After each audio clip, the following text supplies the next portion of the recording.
మహిళా అఘోరి నల్గొండలో ప్రత్యక్షం తెలుగు రాష్ట్రాలలో పర్యటిస్తూ హల్చల్ చేస్తున్న మహిళా అఘోరి తాజాగా నల్గొండ జిల్లా నకిరేకల్లో రాత్రి ప్రత్యక్షమయ్యారు.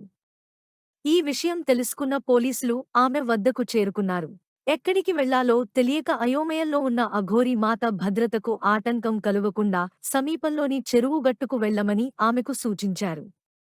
నన్ను ఎవరు ఏం చేస్తారో చేసుకోని, చంపితే చంపుకోని అంటూ అఘోరి సమాధానమిచ్చింది.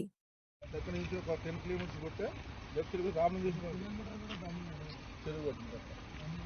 అది కానీ ఇప్పుడు కొంచెం అడవిలో వచ్చింటే మీకు ఇబ్బంది అయింది దానికి పోలీస్ తరఫున చెప్పమని చెప్పింది. ఎందుకంటే మళ్ళీ మీకు ఏమన్నా నష్టం జరిగినా పోలీస్ ప్రొటెక్షన్ అనేది మాకు ముందు ఇన్ఫర్మేషన్ ఇవ్వలేదు.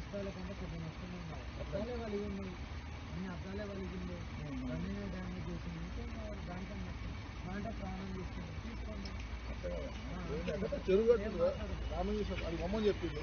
మా డిఎస్పీ గారు పక్కనే ఉంటుందండి, వెళ్ళండి పక్కనే ఉంటుంది అది ఇవ్వండి.